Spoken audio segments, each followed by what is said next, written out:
Madison Brooks thought she was just having fun when she taped that humiliating sign to the quiet new girl's back. What she didn't know was that Emma Rodriguez had spent the last 5 years mastering a discipline that could end someone's consciousness in under 30 seconds. Sometimes the most dangerous person in the room is the one nobody notices. Before we jump back in, tell us where you're tuning in from. And if this story touches you, make sure you're subscribed, because tomorrow I've saved something extra special for you. The desert sun blazed mercilessly over Lincoln Valley High. School as 16-year-old Emma Rodriguez clutched her worn canvas messenger bag against her chest like armor. 3 months in Arizona, and she still felt like an alien trying to navigate a foreign planet. The sprawling concrete campus with its terracotta roof tiles and palm trees couldn't have been more different from her old mountain school in Colorado Springs, where pine trees offered shade and the air didn't feel like breathing through a hairdryer. Emma kept her long brown hair deliberately covering half her face as she hurried down the main hallway, eyes fixed on the polished linoleum floor.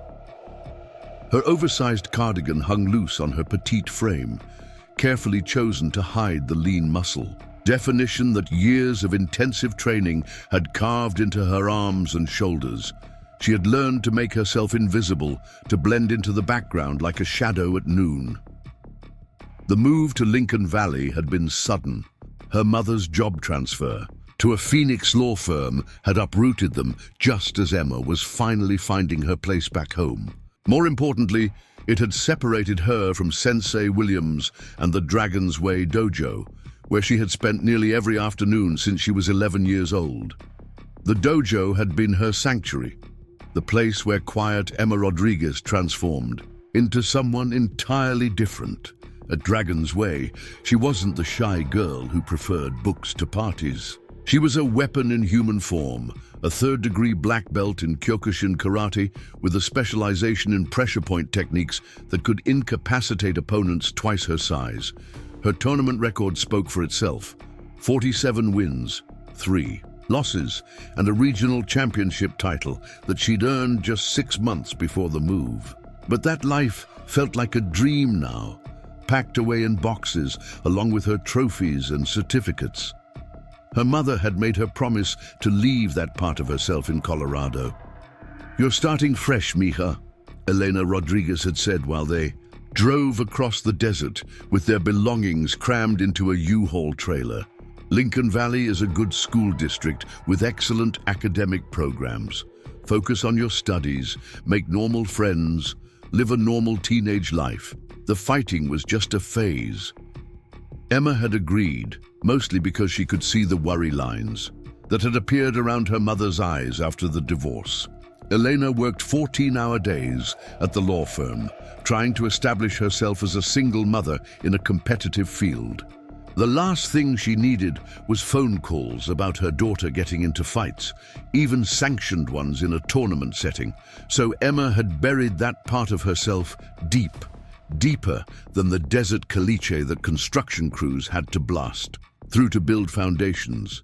She attended classes, completed assignments, and spoke only when directly questioned by teachers. She ate lunch alone in the library, surrounded by books that helped her forget the feeling of perfectly executed kata or the satisfaction of a clean takedown.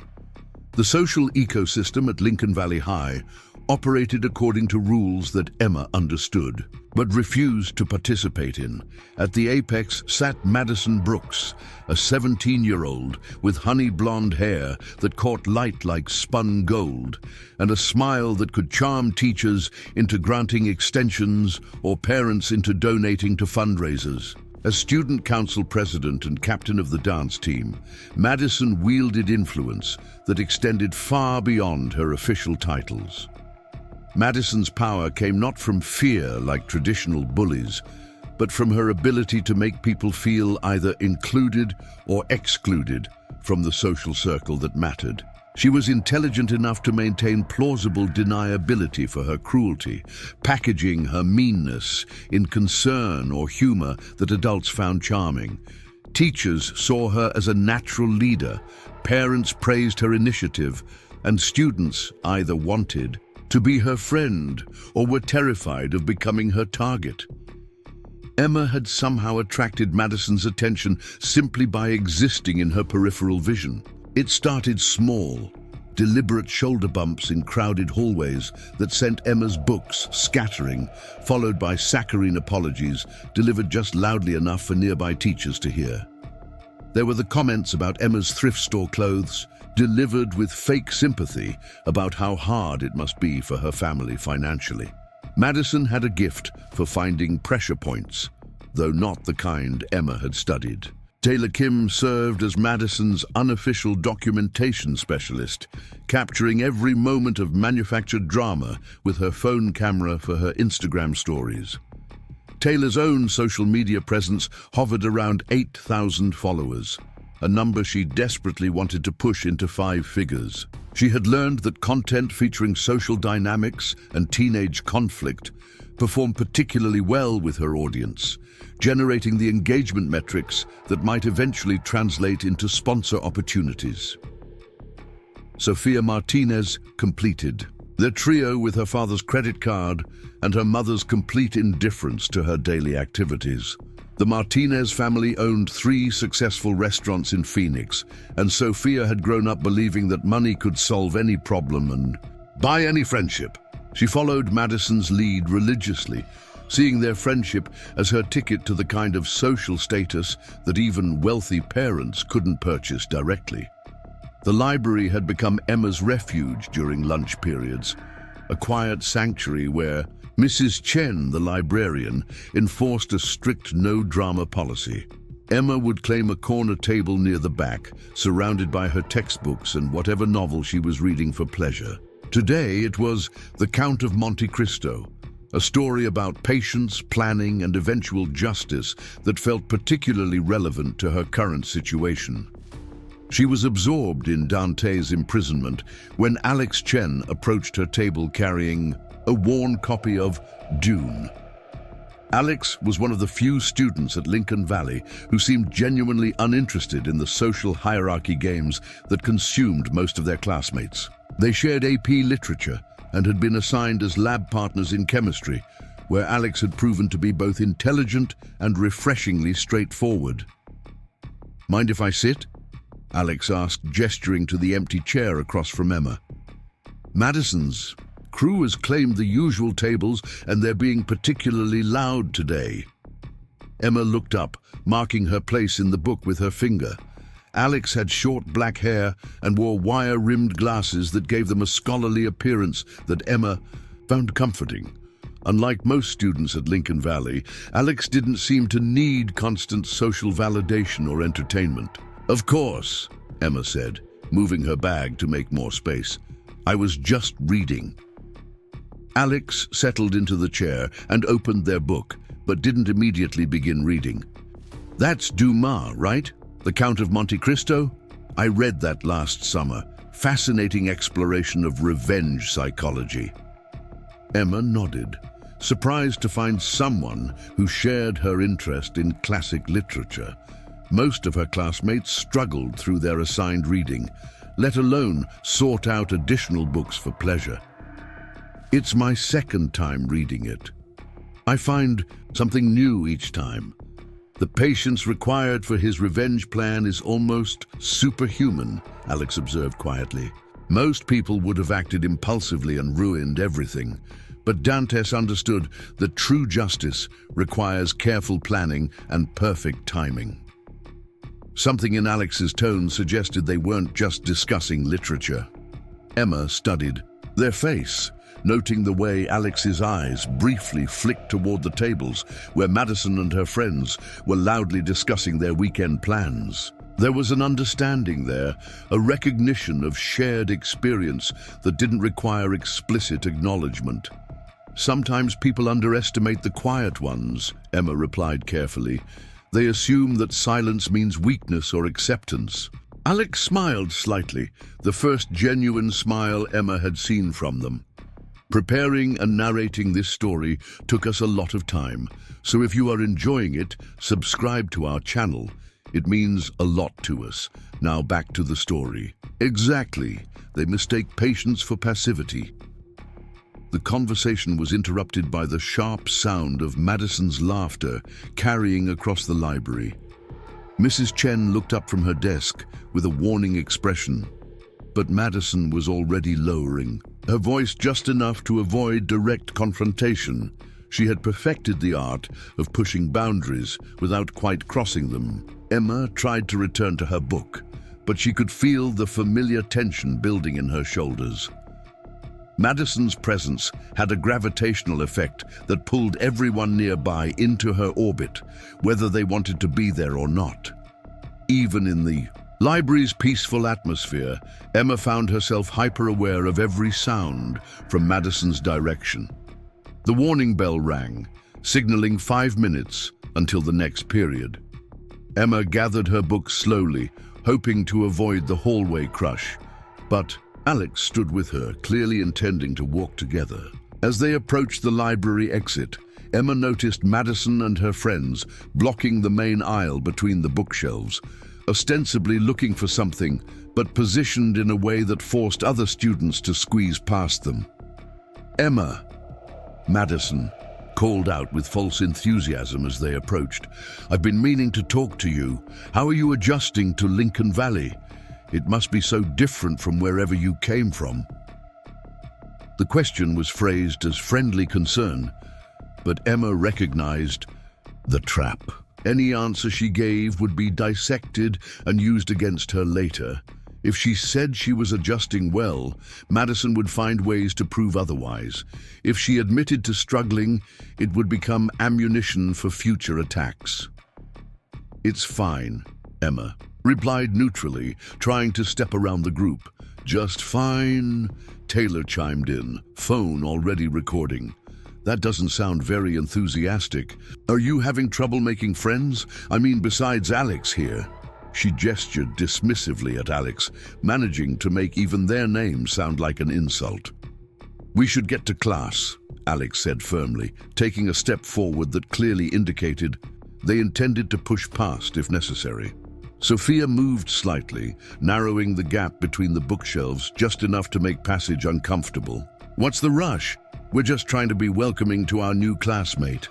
Emma felt the familiar internal alarm system that had been trained into her through years of sparring sessions. Her body recognized the signs of impending conflict, the positioning, the aggressive body language disguised as casual conversation, the way they had unconsciously formed a semicircle that limited her movement options. Her instructors at Dragon's Way had called it pre-contact awareness, the ability to read a situation before it escalated to physical confrontation. But she wasn't at Dragon's Way anymore. She was just Emma Rodriguez, trying to get through high school without causing problems for her mother. So she took a deep breath and tried once more to disengage peacefully. "Excuse me," she said politely, moving toward the narrowest gap between Sophia and the bookshelf. That's when Madison made her move. As Emma squeezed past, Madison accidentally bumped into her, sending Emma's books cascading to the floor in a spectacular display that drew attention from every corner of the library. In the chaos of bent paper and scattered supplies, Madison moved with practiced efficiency. When Emma straightened up after collecting her belongings, she didn't immediately notice what had happened. It wasn't until she walked into her next class and heard the snickers and whispers that she realized something was wrong. It took Alex discreetly passing her a note during AP History to understand the full scope of Madison's latest attack. "Check your back," the note read simply. Emma excused herself for a bathroom break and stood in front of the mirror, craning her neck to see what had been done to her.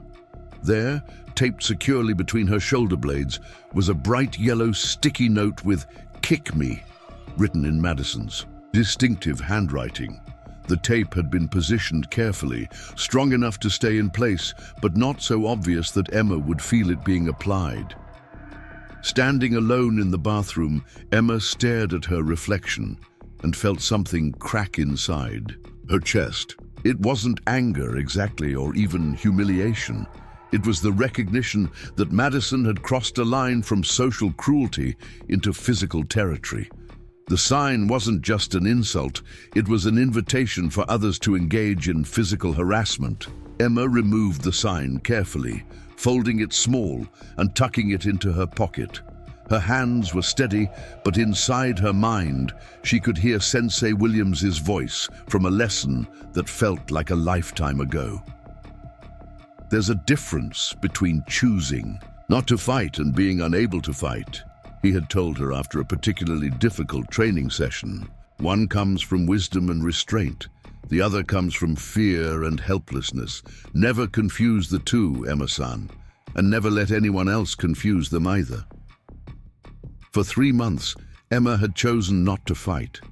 She had absorbed Madison's attacks, with the patience of someone who understood that high school was temporary, that popularity games didn't matter in the real world, that violence should always be a last resort. But the sign changed something fundamental about the equation. Madison wasn't just targeting Emma anymore, she was encouraging others to do so as well. The "kick me" sign was a declaration that Emma was fair game for anyone who wanted to join. In the harassment, it was an escalation that couldn't be ignored or endured quietly.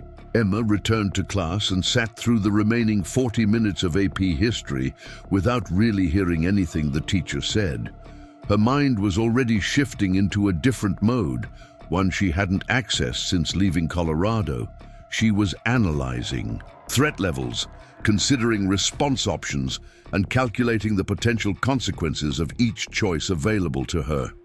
By the time the final bell rang, Emma had made her decision.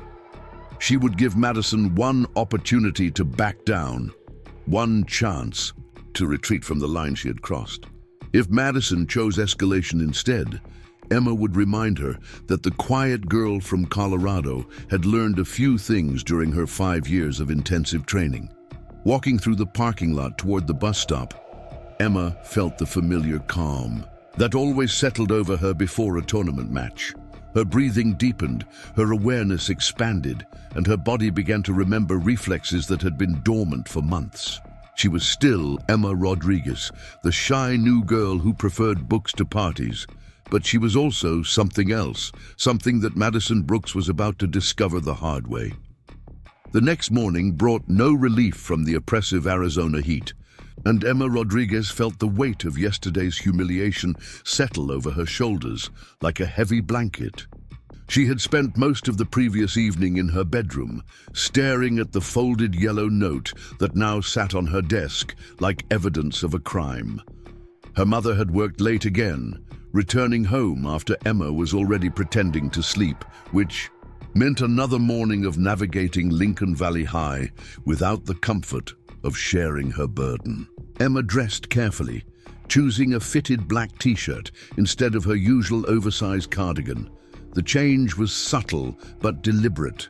If Madison wanted to escalate their conflict, Emma would meet her on equal terms. The shirt revealed the lean, muscle definition in her arms that months of careful hiding had concealed. And for the first time since arriving in Arizona, Emma looked in the mirror and saw traces of the person she used to be. The hallways of Lincoln Valley buzzed with the usual morning energy as students clustered around lockers, comparing homework answers and discussing weekend plans. Emma moved through the crowd with heightened awareness, cataloging faces and body language in a way that would have been second nature during her tournament days. She was looking for Madison, but more importantly, she was gauging the overall temperature of the social environment. Several students glanced at her with expressions that ranged from curiosity to barely concealed amusement. Word of yesterday's incident had clearly spread beyond the immediate witnesses, which meant Madison's campaign was achieving its intended effect.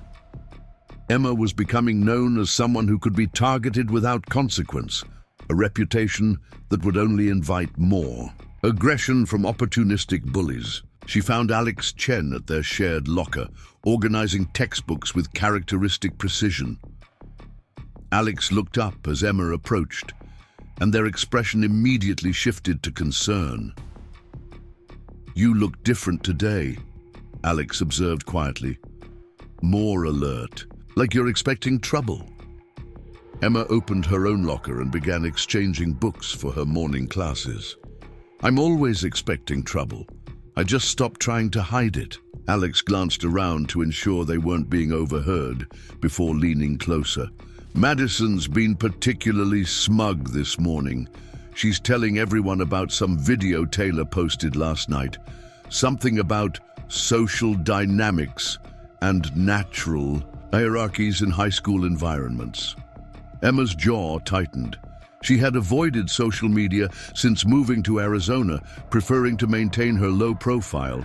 But she suspected that Taylor's video featured footage from yesterday's library incident. The idea of being turned into content for someone else's online popularity made her stomach turn. "Did you see it?" Emma asked. Alex shook their head.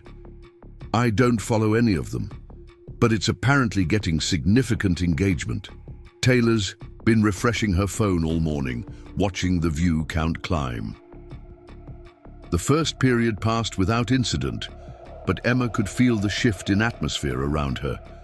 Students who had previously ignored her existence now watched her with the morbid fascination usually reserved for traffic accidents. She had become a character in someone else's narrative, a supporting player in Madison's ongoing performance of social dominance. Chemistry class brought the first direct confrontation of the day. Emma and Alex had claimed their usual lab station, when Madison, Taylor, and Sophia swept into the classroom with the confidence of celebrities, making a grand entrance. Madison's honey blonde hair was styled in loose waves that caught the fluorescent lighting perfectly, and she wore a designer dress that somehow managed to look both appropriate for school and effortlessly expensive. Mr. Peterson assigned lab partnerships for the day's experiment on chemical reactions, and Emma felt her stomach drop when he announced that groups would be reshuffled to ensure all students worked with different partners throughout the semester. The universe seemed determined to test her resolve. "Emma Rodriguez and Madison Brooks," Mr. Peterson called out, consulting his clipboard. "Station 4. Madison's smile could have powered the entire school district. She gathered her materials with exaggerated enthusiasm and approached Emma's station as if they were old friends reuniting after a long separation. "This should be interesting," Madison said sweetly, setting down her notebook. "I've been wanting to get to know you better. Emma, we haven't really had a chance to talk one-on-one." Emma focused on preparing their workspace, laying out the necessary equipment with methodical precision. "There's not much to talk about." "Oh, I doubt that," Madison replied, moving closer than necessary to examine the lab instructions. "Everyone has a story. What's yours? What brought you to Lincoln Valley from wherever you came from?" The question seemed innocent enough, but Emma recognized the fishing expedition. Madison was probing for information that could be weaponized later, looking for vulnerabilities or embarrassing details that could be shared with the broader student body. "Family moved for work," Emma replied neutrally, beginning to measure chemicals according to the lab protocol. Madison persisted, undeterred by Emma's monosyllabic responses. "What kind of work? And where did you live before? I'm trying to place your accent, but you don't really sound like you're from anywhere specific." Emma had trained herself to speak without regional inflections, another form of camouflage that helped her blend into new environments. But Madison's observation was sharper than expected, suggesting a level of attention that went beyond casual curiosity. "Colorado," Emma said finally, hoping that providing minimal information would satisfy Madison's apparent need for details. "Colorado!" Madison exclaimed with theatrical excitement. "How exotic! What did you do there for fun? Skiing, hiking, or were you more of an indoor type?" The conversation was beginning to feel like an interrogation, each question designed to extract information that Emma wasn't comfortable sharing. She could sense Alex watching from their new station across the room, clearly concerned about the pairing, but unable to intervene without drawing unwanted attention. Emma continued working on their experiment, carefully combining chemicals and recording observations in her notebook. The lab required them to observe reactions at timed intervals, which meant they would be working together for the entire class period. "You're very focused," Madison observed, watching Emma work with predatory interest. "Very precise. Almost like you've done this kind of thing before." Emma looked up sharply. There was something in Madison's tone that suggested she was fishing for something specific, not just making casual conversation about chemistry lab technique. "I pay attention in class," Emma replied carefully. Madison laughed, a sound like wind chimes in a hurricane. "I'm sure you do, but there's something about the way you move, the way you carry yourself. It's like you're always ready for something to happen." The observation was uncomfortably accurate. Years of martial arts training had programmed certain reflexes and awareness patterns into Emma's nervous system that couldn't be entirely suppressed. Even when she was trying to blend in, her body maintained the balanced stance and heightened alertness of someone prepared for conflict.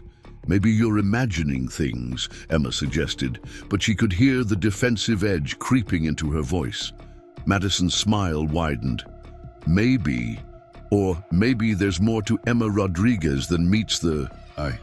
The remainder of the lab period passed in tense silence, with Madison occasionally making observations that felt like verbal probes designed to test Emma's reactions. By the time class ended, Emma felt emotionally drained from the constant vigilance required to avoid revealing anything significant about her background.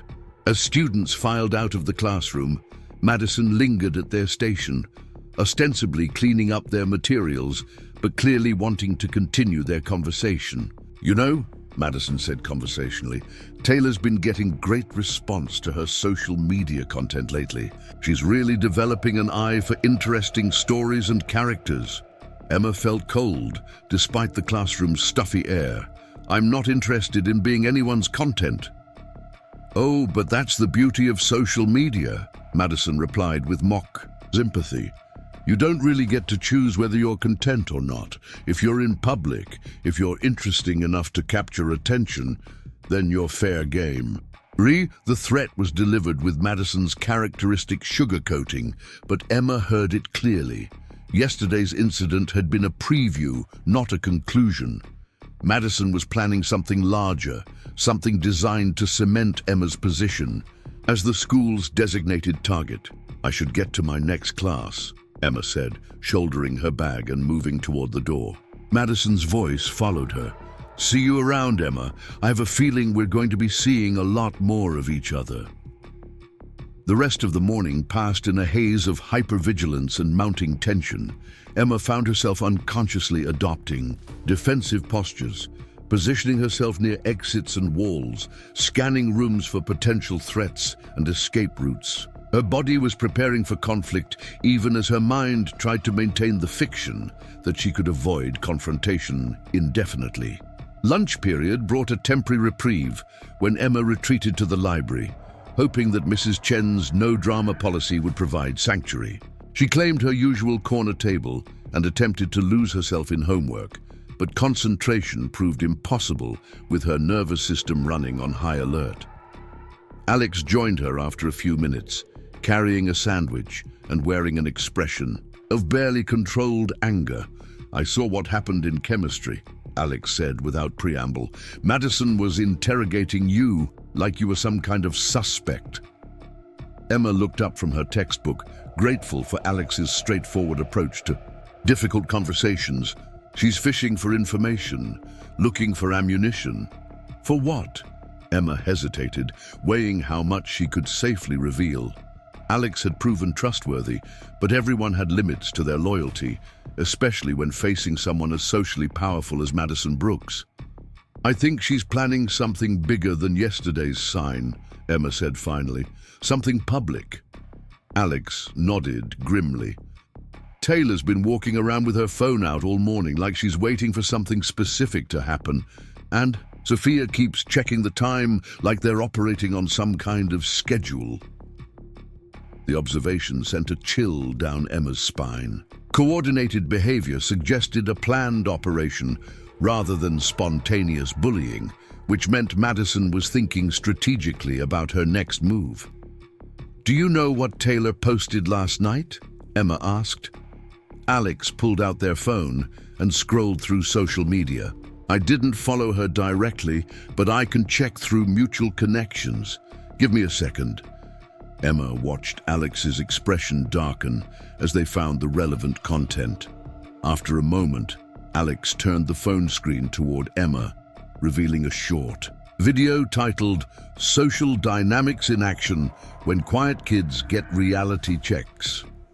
The footage showed yesterday's library incident from Taylor's perspective, carefully edited to make Emma look like she had been clumsy and disruptive rather than the victim of deliberate sabotage. Madison appeared in several shots, expressing concern and offering help with exaggerated kindness that came across as genuine compassion to viewers who didn't understand the context. The comments were brutal.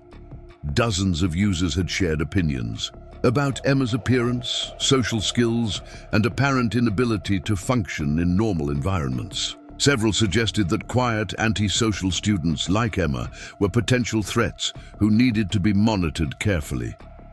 "She's building a narrative," Alex said quietly, taking back their phone, "creating justification for whatever she's planning next." Emma felt the familiar calm settling over her mind as her training kicked in. This was no longer about high school social dynamics or teenage drama. Madison was conducting a systematic campaign designed to isolate and humiliate Emma while building public support for increasingly aggressive behavior. "How many views?" Emma asked. "Over 12,000 since last night, with several hundred shares and comments. It's going viral within our school's social network." Emma closed her textbook and began packing her bag. The library no longer felt like a sanctuary. It felt like a trap. Madison had successfully transformed Emma into a public figure, someone whose every move would be scrutinized and documented for online entertainment. "Where are you going?" Alex asked, concerned by Emma's sudden urgency. "Somewhere I can think clearly," Emma replied, "away from cameras and audiences." She left the library and walked purposefully toward the gymnasium, which would be empty. And during lunch period, the large space with its polished wooden floors and high ceilings reminded her of the dojo where she had spent so many hours perfecting her techniques. For the first time in months, Emma felt the urge to move through the familiar patterns of kata, the choreographed sequences that had once been as natural as breathing. The gymnasium was indeed empty, bathed in afternoon sunlight streaming through high windows. Emma set down her bag and walked to the center of the space, closing her eyes and allowing herself to remember what it felt like to be confident in her own body. She began with basic stretches, feeling her muscles respond to movements they hadn't performed in months. Her balance was still solid, her flexibility maintained despite the long layoff. Gradually, she transitioned into the opening movements of her favorite kata, a complex sequence called sanchin that emphasized breathing control and internal power generation. For the first time since leaving Colorado, Emma felt fully present, in her own skin. Her movements flowed with the precision of someone who had practiced the same techniques thousands of times, each gesture containing the potential for devastating effectiveness. This was who she really was, beneath the carefully constructed facade of timid compliance. The spell was broken by the sound of slow clapping echoing through the gymnasium. Emma spun around to find Madison, Taylor, and Sophia standing in the doorway, watching her with expressions of delighted surprise. "Well, well," Madison said, walking into the gym with her characteristic confidence. "Look what we found. Emma Rodriguez has some hidden talents after all." Taylor was already filming, her phone capturing Emma's flushed face and defensive posture. "This is perfect," she murmured, more to herself than to her friends.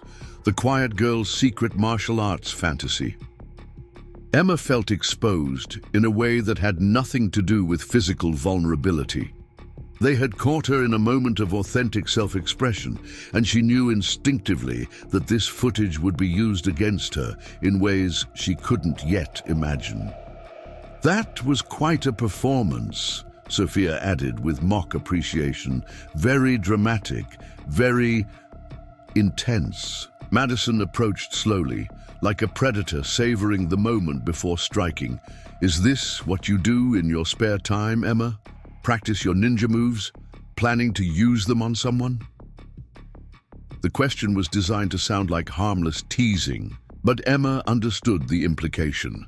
Madison was creating a narrative in which Emma was potentially violent, someone whose martial arts training represented a threat to other students rather than a personal discipline. "It's just exercise," Emma said carefully, conscious of Taylor's phone recording her every word. "Exercise," Madison repeated thoughtfully. "Interesting choice of exercise. Most people jog or do yoga, but you practice fighting techniques, combat, moves." Emma realized she was trapped in a conversation where any response could be twisted to support Madison's preferred narrative. If she downplayed her training, she would look like she was lying or ashamed. If she explained the philosophical aspects of martial arts, she would sound pretentious or defensive. "Martial arts is about discipline and self-control," Emma said finally, hoping that a straightforward explanation might diffuse the situation. Madison's laugh was like breaking glass.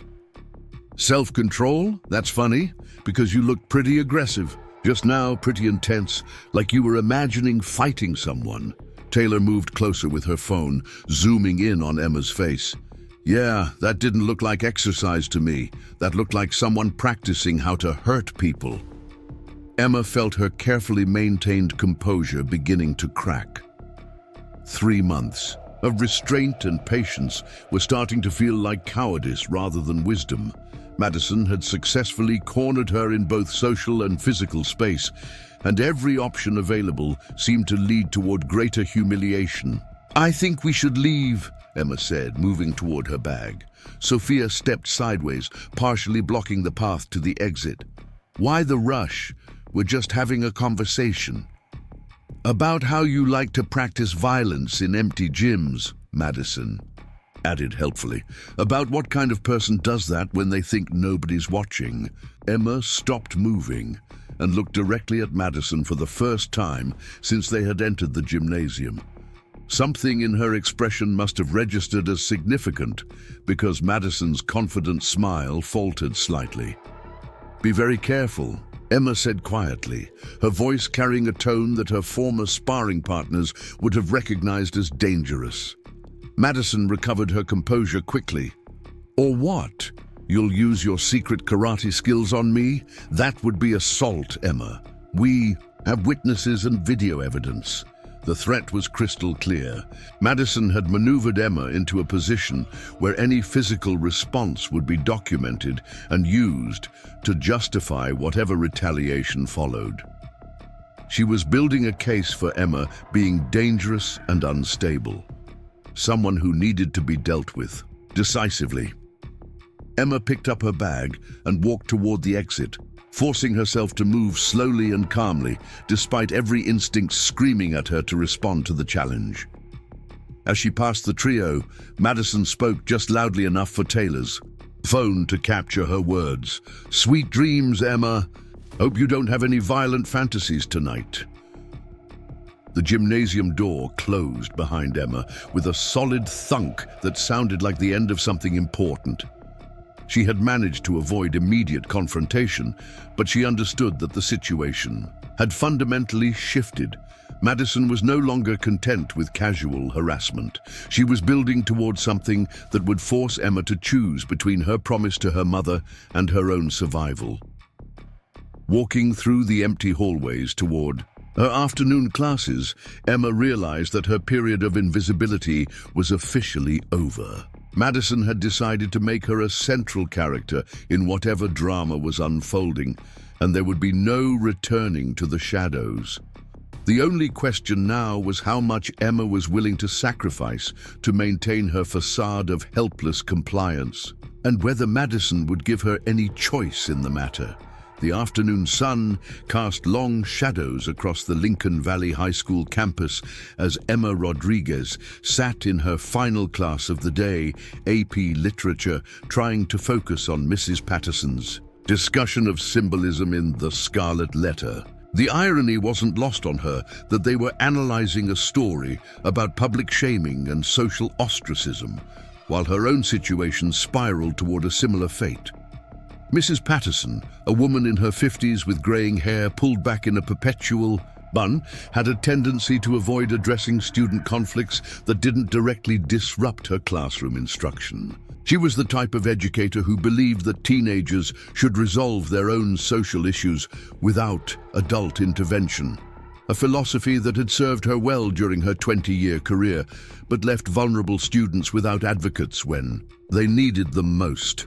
Emma kept her head down, taking careful notes on Hawthorne's use of the Scarlet Letter as both punishment and eventual empowerment, when her phone buzzed with a text notification. She glanced discreetly at the screen and felt her stomach drop. The message was from an unknown number, but the content made the sender's identity obvious. "Check your Instagram mentions. You're famous now." A friend. Emma didn't have an active Instagram account, having deleted most of her social media presence when she moved to Arizona, but she knew that people could still tag inactive accounts in posts and comments. Her hands trembled slightly as she navigated to the platform through her phone's browser, creating a temporary account to investigate what had been done to her digital reputation. The results were worse than she had imagined. Taylor's video from the gymnasium had exploded across multiple platforms, accumulating thousands of views and hundreds of comments in just a few hours. But it wasn't just the original post anymore. Other students had shared it with their own commentary, creating a viral chain reaction that had spread far beyond Lincoln Valley High School. The video had been edited with dramatic music and slow-motion effects that made Emma's cotta practice look menacing rather than meditative. Text overlays identified her as the quiet kid with secret fighting skills and potential school threat. Alert. The comment sections were filled with speculation about her mental state, her potential for violence, and whether school officials should be notified about her suspicious behavior. Several comments included her full name and details about her family's recent move from Colorado, information that could only have come from someone with access to school records or from Madison's research into Emma's background. The violation of privacy felt almost as brutal as the public humiliation. Emma's hands clenched into fists as she read comment after comment, dissecting her appearance, her social skills, and her potential danger to other students. People who had never met her were making judgments about her character based on edited footage designed to make her look unstable and threatening. "Miss Rodriguez," Mrs. Patterson's voice cut through Emma's horrified fascination with the comments. "Would you care to share your thoughts on Hester Prynne's transformation from victim to empowered individual?" Emma looked up to find the entire class staring at her, including Madison, who sat 3 rows away, wearing an expression of barely contained glee. The question about Hester Prynne felt like a deliberate provocation, given the circumstances. "She stopped caring what other people thought about her," Emma replied, her voice steadier than she felt. She realized that their judgment said more about them than it did about her. Madison raised her hand immediately. But didn't her defiance make things worse for her community? When someone refuses to acknowledge their problems and conform to social expectations, doesn't that create danger for everyone else? The question was phrased as literary analysis, but Emma understood the subtext. Madison was publicly positioning Emma's independence and self-defense training as anti-social behavior that threatened the school community's safety. Mrs. Patterson nodded approvingly at Madison's contribution. "Excellent point, Miss Brooks. The tension between individual autonomy and community safety is central to Hawthorne's exploration of Puritan society." Emma felt trapped in a conversation where every response would be interpreted through the lens of Madison's carefully constructed narrative. If she defended individual rights, she would sound like she was justifying antisocial behavior. If she agreed with community standards, she would be validating the campaign against her. "Sometimes community safety is just an excuse for conformity," Emma said carefully. "And sometimes the people who seem most dangerous are actually the ones being persecuted for being different." Madison's smile widened. "But how do we tell the difference? How do we know when someone's just different versus when they're actually dangerous?" The question hung in the air like a challenge, and Emma realized that Madison was using the classroom discussion to publicly explore the same themes that were driving the online speculation about Emma's character. She was weaponizing academic discourse to legitimize her harassment campaign. The class bell rang before Emma could formulate a response, and students began packing their belongings with the usual end-of-day energy. Emma gathered her books quickly, hoping to escape before Madison could continue their conversation. But she found her path blocked by several classmates who seemed suddenly interested in discussing literature. "That was a really intense discussion," said Jennifer Walsh, a normally quiet student who rarely participated in class debates. "I never thought about the scarlet letter being relevant to modern social media and online shaming." Emma recognized the commenters fishing for her reaction to the viral video situation, but she wasn't sure whether Jennifer was being genuinely sympathetic or simply curious about the drama. "Literature is always relevant," Emma replied neutrally, continuing to pack her bag. "Have you seen what people are saying online?" asked Marcus Chen, Alex's younger brother, who was known for his interest in internet culture and viral content. "About that video of you doing martial arts. It's everywhere." Emma's jaw tightened. "I don't really follow social media trends." Marcus seemed genuinely confused by her response. "But it's about you. Don't you want to know what people are saying? Some of the comments are pretty harsh, but others are defending you." Despite herself, Emma felt a flicker of hope. "Defending me? Yeah. There are people saying the video was taken out of context and that martial arts is just exercise. But there are also people saying it proves you're dangerous and that the school should investigate you." Emma's hope evaporated as quickly as it had appeared. Even the defenders were operating within Madison's framework, debating whether Emma was dangerous rather than questioning whether the entire conversation was appropriate. Madison appeared beside them with impeccable timing, having clearly been listening to the conversation while pretending to organize her own materials. "It's such a difficult situation," Madison said with false sympathy. "I'm sure Emma didn't expect her private exercise routine to become public, but once something goes viral, it takes on a life of its own."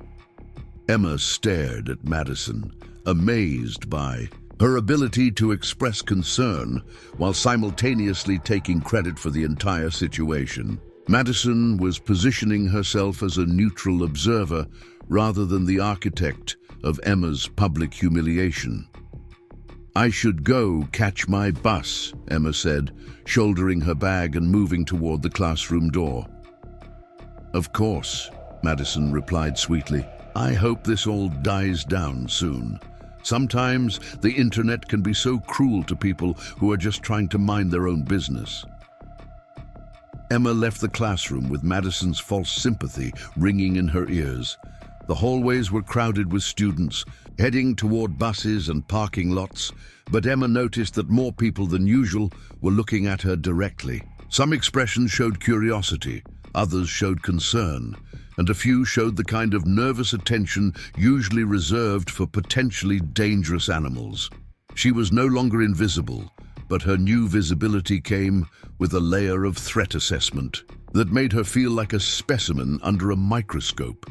Students were watching her movements, analyzing her body language, looking for signs that might confirm or deny the viral video's implications about her character. Alex Chen appeared at her side as she navigated the crowded hallway, matching her pace without saying anything initially. Emma was grateful for the companionship, but she could see the concern etched on Alex's face. "Have you seen it?" Alex asked quietly when they were away from other students. "Some of it," Emma replied. "It's worse than I expected." Alex nodded grimly. "The video itself is bad enough, but the comments are creating their own narrative. People are saying you're a potential school shooter, that quiet kids who practice fighting are statistically more likely to become violent." Emma felt physically sick. "I've never hurt anyone. I've never even been in a real fight outside of tournament competition." "I know that," Alex said firmly. "Anyone who actually knows you knows that. But most people commenting don't know you at all. They're just reacting to the story Madison and Taylor have created." They reached Emma's locker, and she began gathering books for homework while trying to ignore the whispered conversations happening nearby. She could hear fragments of discussions about her, students sharing opinions about whether she seemed dangerous or just misunderstood. "What am I supposed to do?" Emma asked quietly, more to herself than to Alex. "You could make your own video," Alex suggested. "Explain what martial arts actually means to you. Show people the real context." Emma considered the idea for a moment, before shaking her head. That would just give them more content to analyze and criticize. Besides, once people have made up their minds about someone, new information usually just confirms what they already believe. Alex seemed to understand the futility of trying to control a viral narrative that had already gained momentum. "So what's your plan?" Emma closed her locker and looked around the hallway at students who were still watching her with varying degrees of suspicion and fascination. "Survive until graduation, I guess. Hope something else captures everyone's attention." The conversation was interrupted by the appearance of Sophia Martinez, who approached them with an expression of exaggerated concern that Emma immediately recognized as another performance. "Emma!" Sophia called out, loud enough to draw attention from nearby students. "I'm so sorry about what's happening online. It must be terrible to have your privacy violated like that." Emma tensed, recognizing another trap in the making. Sophia's apparent sympathy was being delivered in front of an audience, which meant it was designed to elicit a response that could be used against her later. "I'm fine," Emma replied carefully. Sophia moved closer, invading Emma's personal space in a way that forced her to either back away or stand her ground in what would look like an aggressive posture. "Are you sure? Because some of the comments I've seen are really harsh. People are saying some pretty awful things about you." Alex stepped slightly forward, creating a buffer between Emma and Sophia. She said she's fine. Sophia turned her attention to Alex with mock surprise. "Oh, I wasn't talking to you. I was trying to offer support to Emma during a difficult time." Emma realized that Sophia was creating a scene designed to make her look antisocial and Alex look overprotective. Any response she gave would be analyzed and shared as evidence of her mental state or social adjustment problems. "I appreciate your concern," Emma said formally, "but I need to catch my bus." Sophia's expression shifted to hurt confusion. "I was just trying to be nice. I thought you might want someone to talk to." The performance was masterful. To any observer who hadn't witnessed the systematic campaign against Emma, Sophia appeared to be offering genuine support that was being coldly rejected. Emma could see students nearby exchanging glances that suggested they were interpreting her response as evidence of antisocial tendencies. Emma walked away without responding further, leaving Sophia to complete her performance for the assembled audience. As she pushed through the double doors leading to the bus loading area, Emma could hear Sophia's voice carrying across the hallway. "I hope she's okay." Sometimes people who are struggling need help even when they don't want to admit it. The bus ride home was torture. Emma found an empty seat near the back and tried to make herself invisible again, but she could feel other students stealing glances at her throughout the 30-minute journey. Several were obviously watching the viral video on their phones, occasionally looking up to compare the person on screen with the real Emma, sitting a few rows away. When her phone buzzed with another text notification, Emma almost ignored it. But the message was from Alex, and she felt compelled to read it, despite her growing desire to disconnect from all forms of communication. "Madison is planning something for tomorrow. I overheard her talking to Taylor about phase 2 and maximum impact. Be careful." Emma stared at the message as the bus wound through suburban streets lined with adobe houses and palm trees. The landscaping looked alien to her still, nothing like the pine trees and mountain views she had grown up with in Colorado. Everything about Arizona felt hostile and unwelcoming, from the relentless heat to the social environment at Lincoln Valley High. She thought about her old life, training at Dragon's Way Dojo under Sensei Williams's patient guidance. He had taught her that martial arts was about harmony between mind and body, about finding peace through discipline and self-control. Violence was always the last resort, to be used only when all other options had been exhausted. But Sensei Williams had also taught her about strategic thinking, about reading opponents and understanding their tactics before they executed them. Madison Brooks was an opponent, even if the battlefield was social rather than physical. And, like any skilled opponent, she was building toward a decisive attack that would end the conflict on her terms. Emma's house was empty when she arrived home, her mother still at the law firm handling cases that required 14-hour days and weekend work. The silence felt both peaceful and isolating after the constant scrutiny she had endured at school. She sat at her desk and opened her laptop, finally allowing herself to fully investigate the scope of the viral phenomenon that had consumed her identity. The video had been shared across multiple platforms, accumulating views in the tens of thousands and generating comment threads that stretched into the hundreds of responses. The most disturbing aspect wasn't the negative comments, though those were painful enough. It was the way the video had been transformed into a case study about school safety and the warning signs of potential violence. Educational websites and parenting blogs had picked up the story, using Emma's footage as an example of behaviors that adults should monitor in their own children. Her face had become a symbol of teenage danger, her cotta practice recontextualized. As evidence of problematic antisocial development, the privacy violation felt complete and irreversible. Emma closed the laptop and walked to her bedroom, where she opened the closet and pulled out a box that she hadn't touched since moving to Arizona. Inside were her tournament trophies, her rank certificates, and photographs from competitions, where she had represented Dragon's Way Dojo with pride and honor. Looking at the pictures of herself in competition gear, confident and strong and completely comfortable in her own skin, Emma felt a profound sense of loss.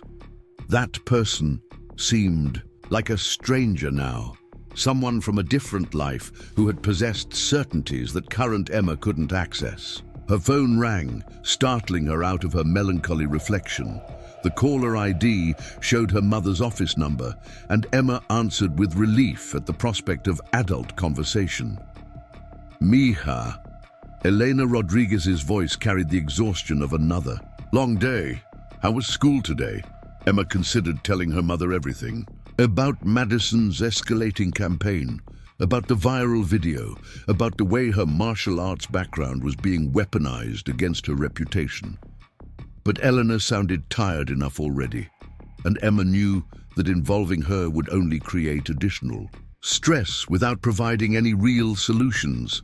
Fine, Emma replied. Normal high school stuff. Elena seemed to accept the response, though Emma detected a note of concern in her voice. Are you making friends? Settling in okay? Yeah, Mum. There's someone named Alex who's pretty cool. We have classes together. That's wonderful. I worry about you being lonely in a new place. Emma felt guilty about the deception, but she also felt protective of her mother's peace of mind. Elena was working incredibly hard to establish their new life in Arizona, and she didn't need the additional burden of knowing that her daughter was becoming a social media phenomenon for all the wrong reasons. After ending the call, Emma sat on her bed, surrounded by the artifacts of her former life, and tried to formulate a plan. Madison was building towards something bigger, something that would force a final confrontation between them.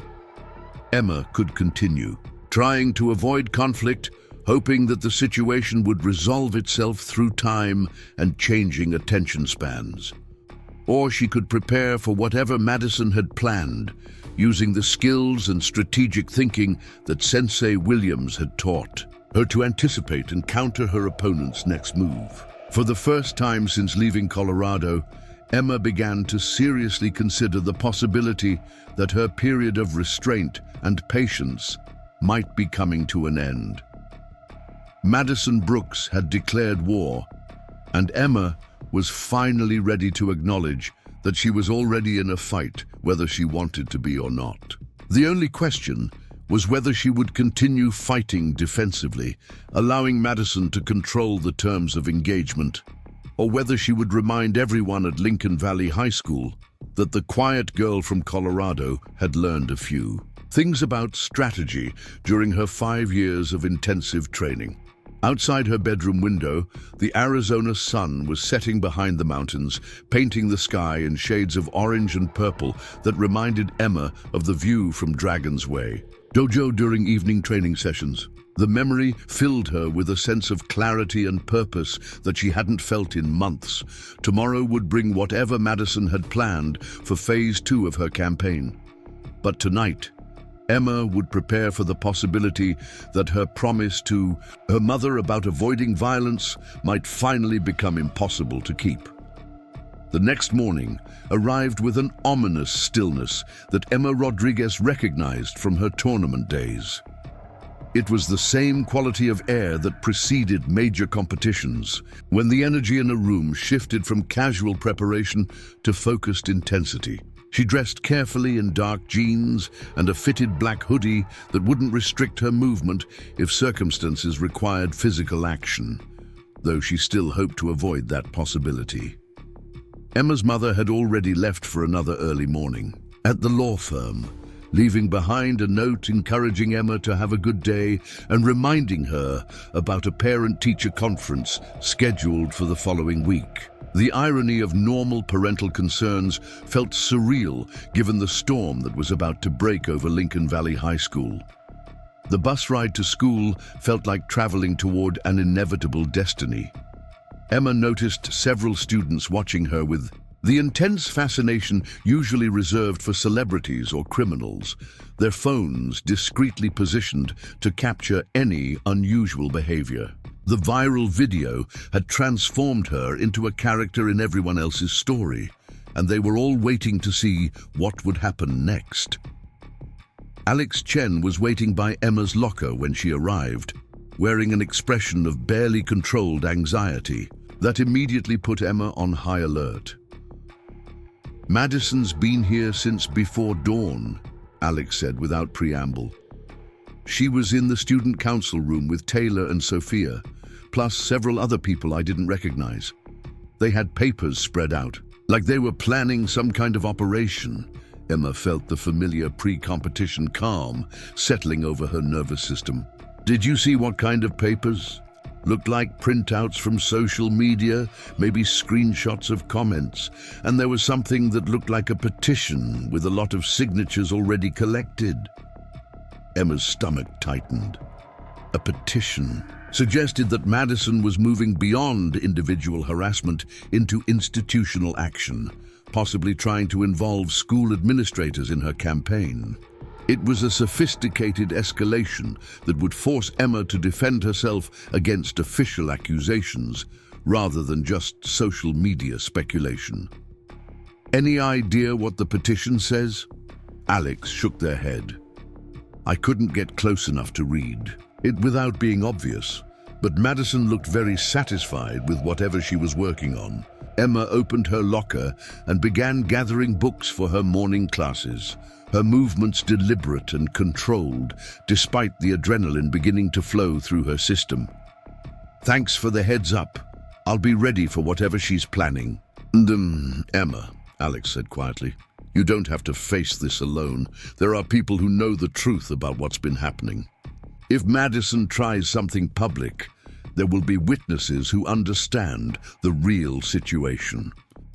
Emma appreciated Alex's loyalty, but she also understood that most students would choose self-preservation over justice when confronted with Madison's social power. Standing up to the student council president required a level of courage that few teenagers possessed, especially when the stakes included their own social standing. The morning classes passed with an undercurrent of anticipation that reminded Emma of the moments before a tournament match began. Students whispered among themselves, frequently glancing in her direction with expressions that ranged from curiosity to concern to barely concealed excitement about whatever drama was about to unfold. In AP History, Emma noticed several students discreetly recording video on their phones, positioned to capture her reaction to whatever stimulus they were expecting. The level of coordination suggested that Madison had shared her timeline with a broader group of collaborators, turning the entire student body into potential documentarians for whatever spectacle was planned. During third period chemistry, Mr. Peterson made an announcement that sent a chill down Emma's spine. Due to a scheduling conflict, today's lab activity has been moved to the gymnasium during lunch period. All chemistry students should report there for an important demonstration about chemical reactions and their real-world applications. Emma recognized the setup immediately. Moving the entire chemistry class to the gymnasium during lunch period would create the largest possible audience for whatever Madison had planned. The gymnasium was also where Emma had been caught practicing kata, which added symbolic significance to the location choice. As students filed out of the classroom, Emma felt Taylor Kim fall into step beside her with the predatory grace of someone moving in for a kill. This should be interesting, Taylor said conversationally, her phone already in her hand and recording.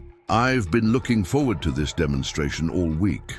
Emma didn't respond, but she noted the slip in Taylor's carefully maintained facade. The comment revealed advanced knowledge of events that were supposedly spontaneous, confirming that the entire situation was a carefully orchestrated production. The walk to the gymnasium felt like a procession to an execution. Word had spread beyond the chemistry class, and students from other grades were finding excuses to be in the area during lunch period. Emma estimated that nearly 200 students would be present for whatever Madison had planned, along with Mr. Peterson and possibly other faculty members who had been drawn by curiosity about the unusual scheduling change. The gymnasium was already crowded when Emma arrived, with students arranged in a rough semicircle around a table that had been set up in the center of the space. Madison stood beside the table wearing a crisp white blouse and dark skirt that gave her the appearance of a young professional rather than a teenager. Her honey blonde hair was styled in an elegant updo that would have been appropriate for a court appearance or business presentation. Emma felt a moment of grudging respect for Madison's tactical preparation.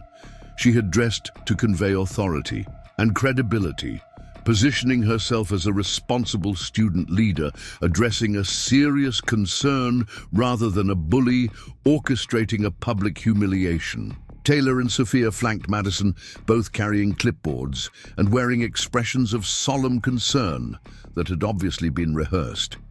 Several other student council members stood nearby, lending official weight to whatever proceeding was about. To begin, Mr. Peterson looked confused but intrigued by the unusual setup. "Miss Brooks, what exactly did you have in mind for today's demonstration?" Madison's smile was radiant and perfectly composed. "Actually, Mr. Peterson, this isn't about chemistry. We've discovered a situation that affects the safety and well-being of every student at Lincoln Valley High, and we felt it was important to address it publicly." Emma felt the trap closing around her as Madison continued speaking to the assembled crowd. The chemistry demonstration had been a pretense to gather an audience for what was essentially a public trial, with Madison serving as prosecutor, judge, and jury. "Over the past few days," Madison continued, her voice carrying clearly across the gymnasium, "disturbing information has come to light about one of our fellow students. Information that suggests a pattern of concerning behavior that could pose a threat to our school community." A murmur ran through the assembled students as they realized they were witnessing something unprecedented. Emma could see phones being raised throughout the crowd, ready to document whatever revelation was about to unfold. Madison gestured toward the table, which Emma now saw was covered with printouts of social media posts, screenshots of comments, and what appeared to be a formal document with multiple signatures. "Emma Rodriguez," Madison said, looking directly at Emma for the first time, "has been secretly practicing martial arts in our school facilities while concealing her background in competitive fighting. The video evidence shows someone who is clearly trained in combat techniques, someone who has been deliberately hiding their capacity for violence from students and faculty." Emma felt hundreds of pairs of eyes focusing on her as Madison's words sank in. The accusation was technically accurate, but completely devoid of context, transforming her disciplined training into evidence of deception and potential threat. Furthermore, Madison continued, "research into Miss Rodriguez's background reveals that she was asked to leave her previous school in Colorado after an incident involving violence against other students." Emma's blood ran cold. The claim was completely false, but it was delivered with such confidence and authority that she could see students nodding in understanding, as if pieces of a puzzle were finally falling into place. "That's not true," Emma said, her voice carrying clearly across the gymnasium despite her racing heartbeat. Madison's expression shifted to one of sympathetic concern. "I understand why you would want to deny it, Emma, but we have documented evidence of your deceptive behavior and your potential for violence. The student body has a right to know when they might be in danger." Taylor stepped forward, reading from her clipboard with the formality of a court proceeding.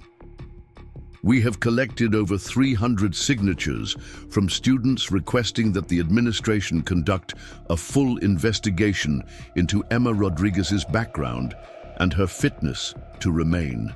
Enrolled at Lincoln Valley High School, Emma realized that Madison had spent weeks building toward this moment, carefully constructing a narrative that would be almost impossible to refute in a public setting.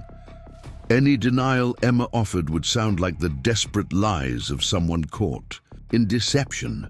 Mr. Peterson looked increasingly uncomfortable with the direction the demonstration had taken. "Miss Brooks, these are very serious accusations. If you have concerns about a student's safety record, they should be addressed through proper administrative channels." Madison nodded gravely. "Of course, Mr. Peterson. But given the potential Danger to our fellow students. We felt it was important to ensure everyone was aware of the situation while the investigation proceeds. Emma felt her carefully maintained control beginning to fracture. Madison had managed to create a scenario where Emma was presumed guilty until proven innocent, where her martial arts training was evidence of deception rather than discipline, where her desire for privacy was interpreted as sinister concealment. "You want to know about my martial arts background?" Emma said, stepping forward into the center of the circle. "Fine, let's talk about it." The gymnasium fell completely silent as Emma moved with the fluid grace that years of training had ingrained in her muscle memory. Her posture shifted from defensive to confident, her bearing transformed from victim to warrior. "I started training in Kyokushin karate when I was 11 years old," Emma said, her voice steady and clear. "I earned my third-degree black belt 2 years ago. I competed in regional tournaments for 5 years and won the Colorado State Championship in my weight class." Madison's confident expression flickered as Emma continued speaking with the authority of someone who was no longer hiding or apologizing for her abilities. "Martial arts taught me discipline, respect, and self-control," Emma continued. "It taught me that violence should always be the absolute last resort, and that true strength comes from protecting others, not hurting them." Emma could see the crowd's mood shifting as she spoke. Her obvious competence and confidence were undermining Madison's narrative about deception and hidden danger. Several students looked confused about why martial arts training should be considered threatening. Madison attempted to regain control of the narrative. "But you've been deliberately hiding this background from everyone. You've been pretending to be someone you're not." Emma turned to face Madison directly, and for the first time since arriving at Lincoln Valley High, she allowed her full presence to show. Her stance was balanced and ready, her expression calm but implacable, her entire bearing radiating the quiet confidence of someone who had nothing left to hide. "I wasn't pretending to be anyone," Emma said quietly. "I was trying to start over in a new place without being defined by what I could do instead of who I am. But you've decided to make this about violence and danger and threat assessment." Emma walked slowly toward Madison, who instinctively took a step backward despite being surrounded by her supporters. "You want to see what I'm really capable of?" Emma asked, her voice carrying the edge that her former sparring partners would have recognized as a warning. The gymnasium was so quiet that Emma could hear the air conditioning system cycling on. Every student present understood that they were witnessing a moment of transformation, when the quiet girl they had dismissed was revealing herself to be something entirely different. Madison recovered her composure with visible effort. "See, this is exactly what I'm talking about. Threatening behavior, intimidation tactics." Emma stopped walking and smiled, an expression that contained no warmth whatsoever. "Madison, I haven't threatened anyone, but I think it's time everyone understood exactly what's been happening here." Emma turned to address the crowd, her voice carrying clearly across the gymnasium without any strain or effort. "For 3 months, Madison Brooks and her friends have been systematically harassing me. They've destroyed my property, invaded my privacy, created false narratives about my character, and now they're trying to get me expelled based on lies about my background." Emma pulled out her phone and began scrolling through saved screenshots and videos. "I've been documenting everything.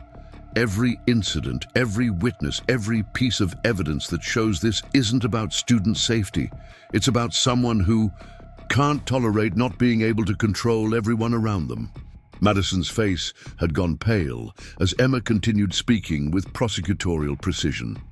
"The petition you're circulating contains multiple false statements about my academic and disciplinary record. The social media campaign you've orchestrated includes edited footage designed to make me look threatening. And this entire proceeding is happening because you decided that a quiet girl who minds her own business was somehow a challenge to your authority. Emma looked directly at Madison, and her next words carried the weight of absolute certainty. But here's what you didn't consider, Madison. I've been letting you do this to me because I was trying to honor a promise to my mother about avoiding conflict. I was trying to be the person she wanted me to be instead of the person I actually am. Emma's stance shifted almost imperceptibly, but everyone present felt the change in energy. She was no longer the victim of Madison's campaign. She was someone who had made a deliberate choice to end her own victimization. "So here's your choice," Emma said, her voice carrying across the silent gymnasium with perfect clarity. "You can apologize publicly for your harassment campaign, withdraw your petition and leave me alone from now on. Or you can find out why. Someone with my training spent 5 years learning not just how to fight, but when to fight." The silence stretched for long seconds as Madison weighed her options. Emma could see the calculation happening behind Madison's eyes, the recognition that the situation had shifted in ways she hadn't anticipated. Finally, Madison spoke with forced bravado. "I'm not afraid of you, Emma, and I'm not going to be intimidated by your threats." Emma nodded as if she had expected that response. "I wasn't threatening you, Madison. I was giving you an opportunity to end this without consequences." In one fluid motion, Emma picked up the table that held Madison's propaganda materials and lifted it over her head with both hands. The gesture demonstrated not just her physical strength, but her complete control over that strength. She held the table aloft for several seconds, making it clear that she could have thrown it or used it as a weapon if she had chosen to do so. Instead, she set it down gently and began methodically tearing the petition and printed materials into small pieces, her movements precise and controlled. "Your campaign ends now," Emma said, as she destroyed the evidence of Madison's orchestrated harassment. "The videos, the social media posts, the lies about my background, all of it stops today." Madison was clearly struggling to maintain her composure as her carefully planned operation disintegrated before her eyes. "You can't just destroy other people's property. That's vandalism." Emma's laugh was sharp and utterly without humor. "Property? You mean the materials you used to harass and defame me? I think most people would call that justice." Mr. Peterson finally found his voice. "I think we need to involve the administration immediately. This situation requires adult intervention." Emma nodded. "Absolutely. Let's go to Principal Davis right now and discuss Madison's harassment campaign, her false statements about my academic record, and her attempt to create a hostile environment for students she personally dislikes." Madison's confident facade finally cracked. She had counted on Emma remaining passive and defensive, allowing the harassment to continue without effective resistance. The possibility that Emma might take the offensive and document her behavior had never entered her strategic calculations. "I was just trying to protect the school," Madison said weakly. Emma's expression was implacable. "No, Madison.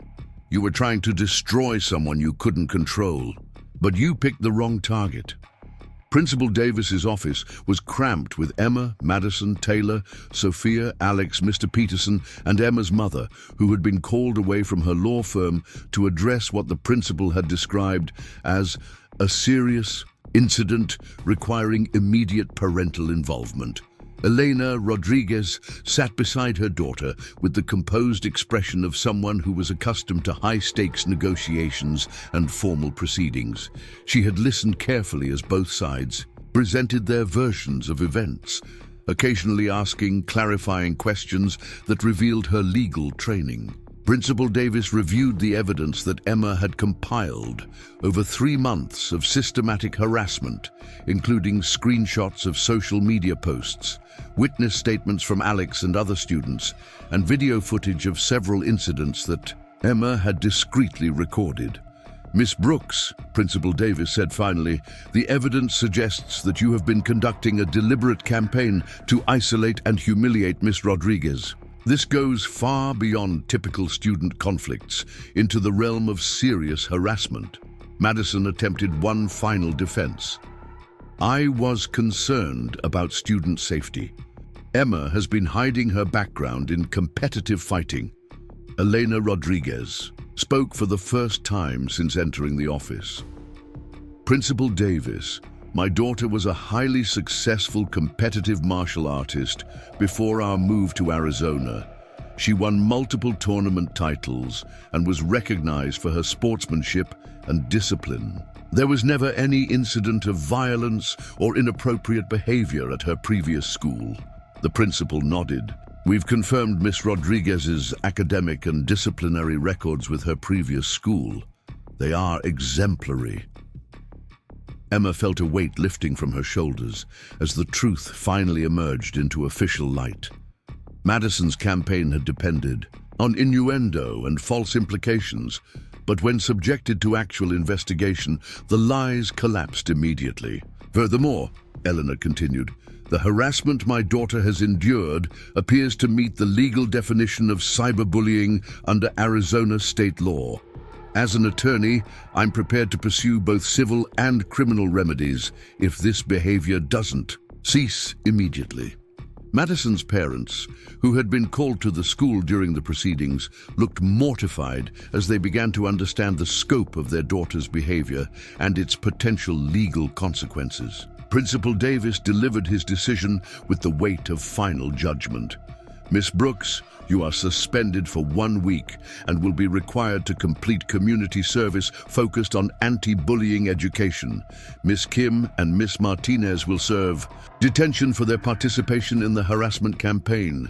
All 3 of you will issue public apologies to Miss Rodriguez." Madison's face was flushed with humiliation and rage, but she no longer possessed the social capital to mount effective resistance.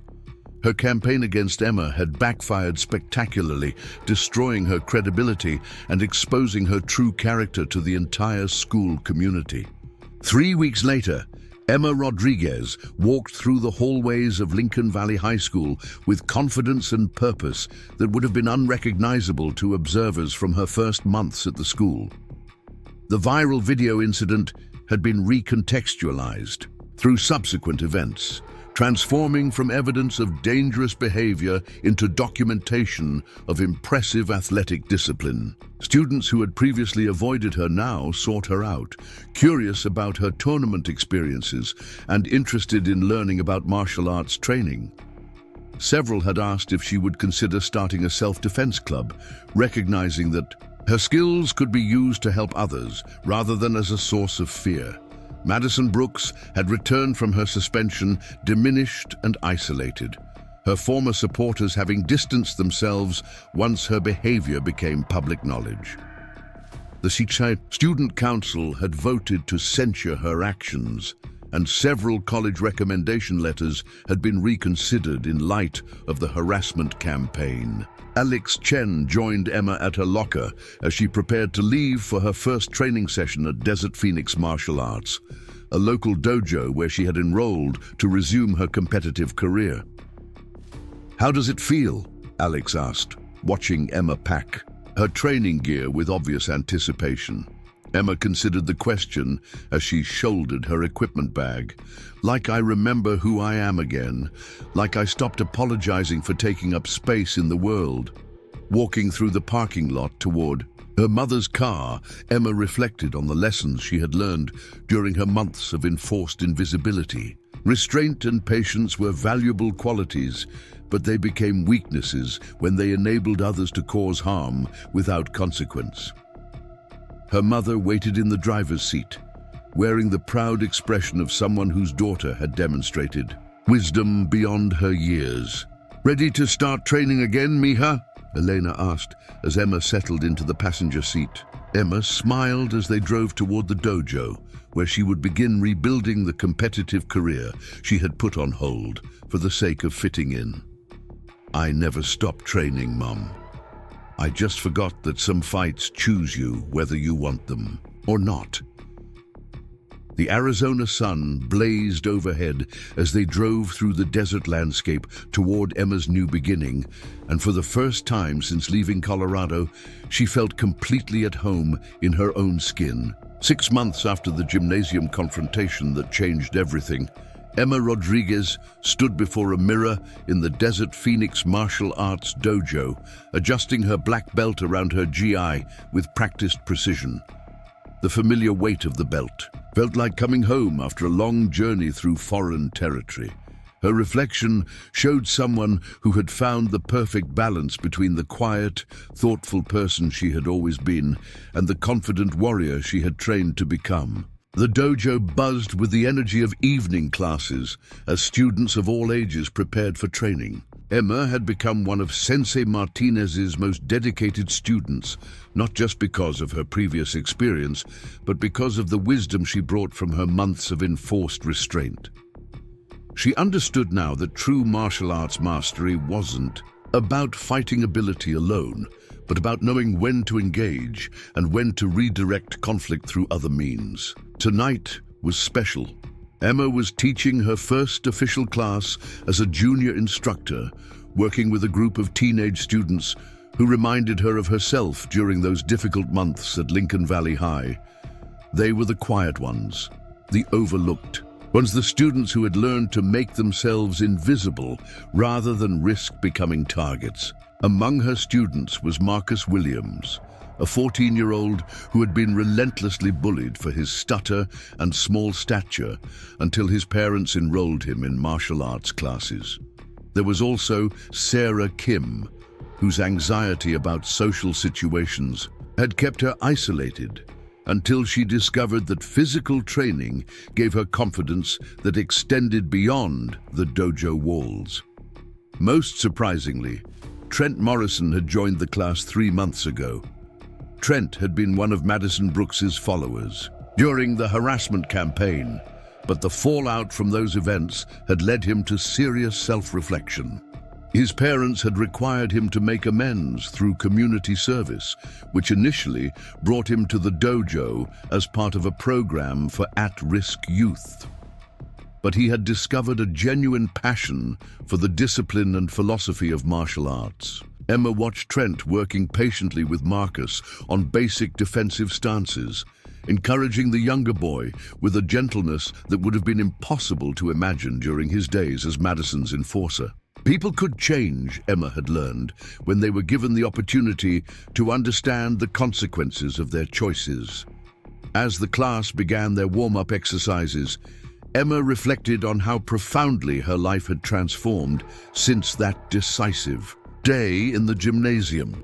The viral video that had once seemed like a catastrophic violation of her privacy had become the foundation for something entirely different. Instead of being known as the dangerous, quiet kid, Emma had become recognized as someone who understood both strength and restraint.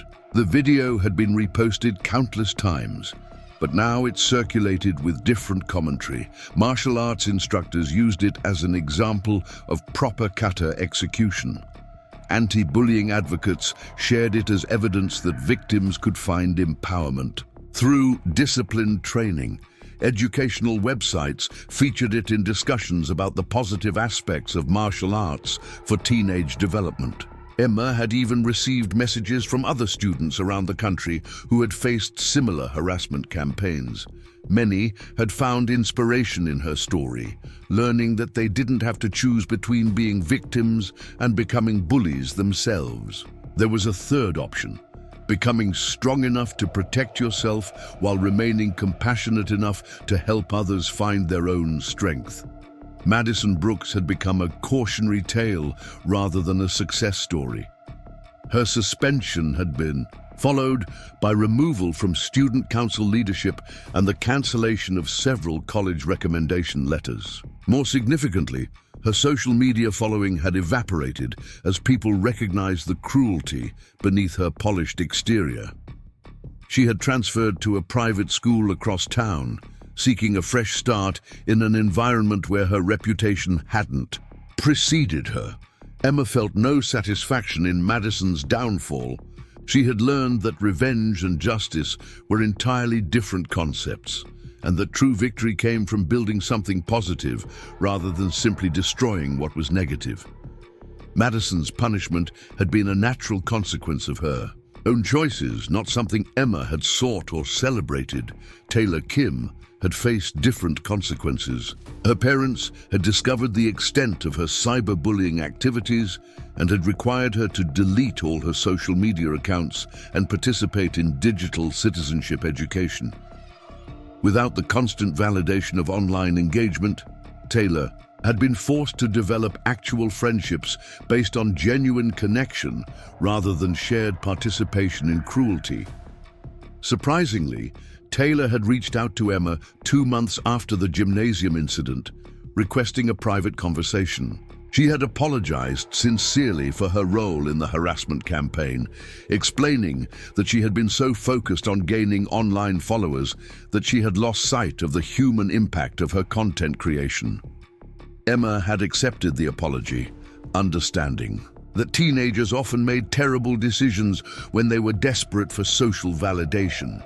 Taylor had even asked if she could interview Emma for a different kind of social media project, one focused on celebrating student achievements rather than exploiting personal conflicts. The interview had become a powerful piece of content that highlighted Emma's martial arts accomplishments and her philosophy about using strength to protect rather than dominate.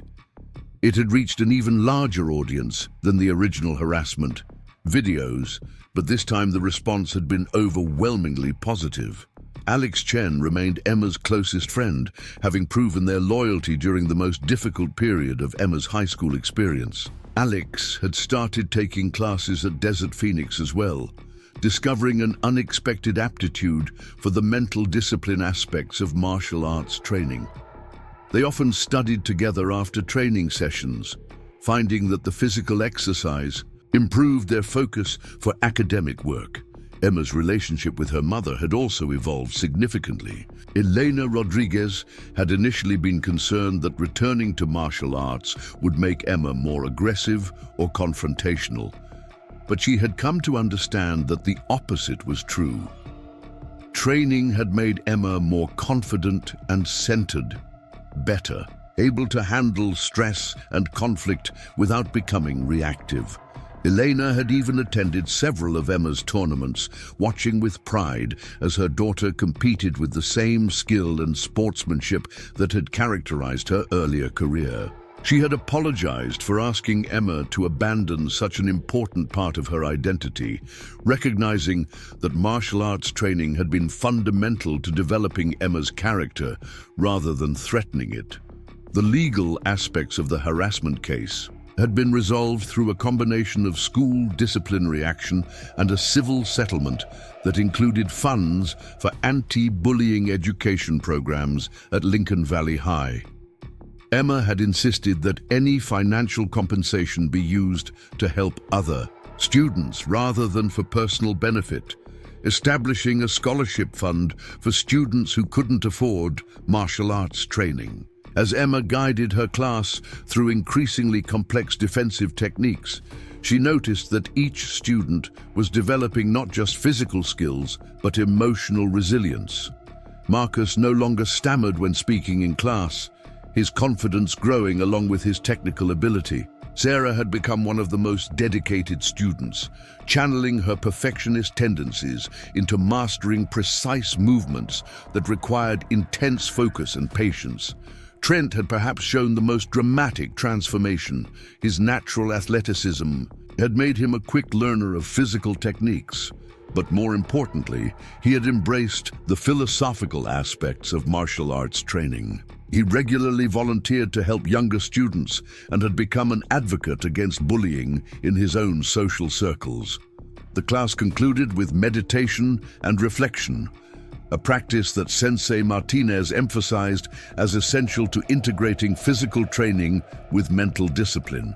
Emma sat in Caesar position at the front of the class, leading the breathing exercises that helped students transition from the intensity of training to the calmness of everyday consciousness. During the meditation period, Emma often reflected on the lessons she had learned during her months of forced invisibility. That experience had taught her empathy for other students who felt powerless or overlooked. It had shown her that strength without compassion was merely aggression, while compassion without strength was merely good intentions. Most importantly, it had demonstrated that authenticity required courage. Pretending to be someone else, even for good reasons, ultimately served no one's interests. Emma had learned to honor her mother's concerns about violence while still embracing the discipline and confidence that martial arts training provided. After class, Emma stayed behind to help clean the training mats and organize equipment, tasks that had become meditation in motion for her. Sensei Martinez approached as she was storing the protective gear used for sparring practice. "You're becoming an excellent instructor," he observed, watching Emma's methodical attention to maintaining the dojo's equipment. "Your students trust you because they can see that you understand their struggles." Emma smiled, appreciating her teacher's recognition. "I remember what it felt like to be powerless. I want to help them find their own strength without having to go through what I experienced." Sensei Martinez nodded thoughtfully. "The best teachers are often those who have faced significant challenges themselves. Your difficult experience has given you wisdom that will benefit many students over the years." As Emma prepared to leave the dojo, she reflected on how her definition of strength had evolved. During her tournament days in Colorado, she had measured strength primarily through competition results and technical proficiency. The harassment campaign at Lincoln Valley had taught her that psychological resilience was equally important. Now, she understood that true strength was multifaceted. It included physical capability, emotional regulation, mental clarity, and moral courage. It meant being able to defend yourself when necessary, while preferring to resolve conflicts through understanding and communication. It meant standing up for others who couldn't protect themselves, while avoiding the temptation to abuse your own power. Emma's phone buzzed with a text message from Alex, who was studying at the local community college while completing high school requirements. Alex had been accepted to several prestigious universities, but had chosen to stay in Arizona for another year to help establish a peer mediation program at Lincoln Valley High. The message contained a photo from the high school's anti-bullying assembly, where Alex was presenting research about the effectiveness of bystander intervention programs. Emma could see students in the audience who she recognized from her own difficult months, many of them now actively participating in creating a more supportive school environment. The transformation at Lincoln Valley High had extended far beyond the individuals directly involved in Emma's situation. The publicity surrounding the harassment campaign had prompted serious examination of the school's social dynamics and the ways that adult supervisors had failed to recognize or address systematic bullying. New policies had been implemented requiring teachers to complete training on recognizing subtle forms of harassment. Student leaders were now required to participate in character education programs that emphasized using influence responsibly. Most significantly, the school had established a peer mediation program that provided alternatives to traditional disciplinary responses for interpersonal conflicts. Emma had been invited to speak at the assembly about her experience, but she had declined, preferring to let others tell the story while she focused on moving forward. She had learned that sometimes the most powerful response to being made into a public spectacle was to reclaim your privacy and define yourself through your actions rather than your narrative. The drive home took Emma through neighborhoods that had become familiar over the months since her family's arrival in Arizona. The desert landscape that had once seemed alien and hostile now felt like home, its stark beauty reflecting the clarity she had found through adversity. Her mother was waiting when Emma arrived home, sitting at the kitchen table with case files spread around her laptop.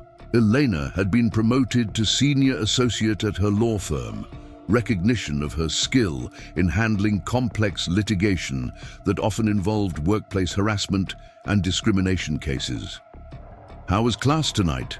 Elena asked, looking up from her work with the expression of genuine interest that had replaced her earlier anxiety about Emma's martial arts involvement. "Really good," Emma replied, joining her mother at the table. "Marcus is starting to spar with students his own size, and Sarah has been helping some of the newer students learn basic techniques." Elena smiled, understanding that Emma's pride in her students' progress reflected her own growth as both a martial artist and a person. "And Trent? He's been talking about starting an anti-bullying program at his new school," Emma said. "He wants to use what he's learned here to help other students avoid making the mistakes he made." Elena nodded approvingly. "It sounds like your difficult experience is creating positive changes for many people." Emma considered her mother's observation as she prepared a late dinner.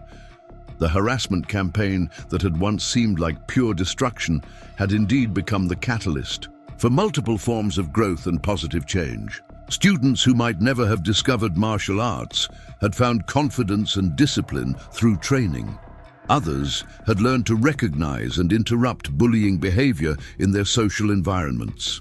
Most importantly, Emma herself had learned that authenticity didn't require choosing between different aspects of her identity. She could be both quiet and strong, both compassionate and formidable, both a dedicated student and a skilled martial artist.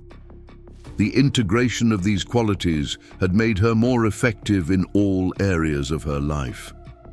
As she reflected on the past months, Emma realized that she had gained something valuable from every aspect of her experience, even the most difficult parts. The harassment had taught her empathy for other victims. The viral video incident had shown her the power of narrative and the importance of controlling your own story. The confrontation with Madison had demonstrated that conflict resolution required both strength and restraint. Emma's phone rang, interrupting her contemplation. The caller ID showed Sensei Williams, her former instructor from Dragon's Way Dojo. In Colorado, Emma answered with excitement, having maintained contact with her original teacher throughout her time in Arizona. "Emma-san?" Sensei Williams's familiar voice carried warmth and pride. "I've been following your progress with Sensei Martinez. He tells me you've become an excellent instructor." Emma felt a flush of happiness at her teacher's approval. "I've learned so much since moving here, Sensei, about martial arts, but also about life." "That's what I hoped would happen," Sensei Williams replied. "True martial arts training never ends with physical technique. The real lessons come from applying the principles to daily life, especially when facing adversity." They spoke for nearly an hour about Emma's teaching experiences, her continued competitive training, and her plans for the future. Sensei Williams had nominated Emma for a national youth leadership program that combined martial arts instruction with community service, an opportunity that would allow her to work with at-risk students across multiple states. After ending the call, Emma sat in her room, surrounded by the trophies and certificates that represented both her past achievements and her future potential. The box that had once been packed away in sadness was now displayed proudly, integrated, with new awards and recognition she had earned in Arizona. But the most meaningful addition to her collection wasn't a trophy or certificate. It was a handwritten letter from Marcus Williams, her student with the stutter, thanking her for helping him find his voice, both literally and figuratively. The letter described how martial arts training had given him confidence to participate in class discussions and stand up to students who had previously intimidated him. Similar letters had arrived from other students, each describing personal transformations that extended far beyond physical self-defense skills. Emma had learned that teaching martial arts was about much more than demonstrating techniques. It was about helping people discover their own capacity for strength, courage, and compassion. As Emma prepared for bed, she performed the evening stretching routine that had become as natural as brushing her teeth. The movements flowed together seamlessly, her body maintaining the flexibility and strength that years of training had developed. But more importantly, her mind had found the balance between confidence and humility that characterized true martial arts mastery. Looking back on her journey from Colorado to Arizona, from victim to victor to teacher, Emma understood that every challenge had been preparation for something greater. The quiet girl, who had wanted only to be invisible, had discovered that her greatest strength lay not in hiding, but in standing as an example for others who needed to find their own courage. The harassment campaign that Madison Brooks had orchestrated, with such calculated cruelty, had ultimately failed, not because Emma had defeated Madison in confrontation, but because Emma had refused to be defined by someone else's narrative. Instead of allowing herself to be diminished by bullying, she had used the experience to grow stronger and more compassionate. Emma's transformation had created ripple effects that extended far beyond her personal situation. Students who had been bystanders during her harassment had learned to become active allies for others facing similar challenges. Teachers had received training that helped them recognize and address subtle forms of bullying. School policies had been revised to create more supportive environments for all students. Most significantly, Emma had learned that true strength wasn't about the ability to defeat others in conflict, but about the capacity to help others find their own power. The martial arts skills that had once seemed like potential weapons had become tools for building confidence, discipline, and community. As she drifted off to sleep, Emma reflected on the words that Sensei Williams had shared with her during their phone conversation. The ultimate goal of martial arts training is to make fighting unnecessary, not because you are weak, but because you are so strong that others feel safe rather than threatened in your presence. Emma had finally achieved that goal. She was no longer the quiet girl trying to hide her capabilities, nor was she someone who used strength to intimidate or dominate others. She had become exactly what her teachers had always hoped: a martial artist in the truest sense, someone who used physical discipline to develop character and then shared that character development with others. The journey from victim to victor to teacher had taught Emma that the most powerful response to cruelty was not revenge but transformation. By refusing to become bitter or aggressive despite the treatment she had received, she had created something positive from an experience designed to destroy her confidence and social connections. Tomorrow would bring new challenges and opportunities. There would be more students to teach, more techniques to master, more ways to use her skills and experience to benefit others. But tonight, Emma Rodriguez slept peacefully, knowing that she had found her true strength, not in spite of her difficult experience, but because of how she had chosen to respond to it. The quiet girl from Colorado had become something more powerful than her bullies had ever imagined, someone who could transform pain into wisdom, conflict into growth, and personal struggle into community healing. And that transformation would continue to create positive change for years to come. Up next, you've got two more standout stories right on your screen. If this one hit the mark, you won't want to pass these up. Just click and check them out.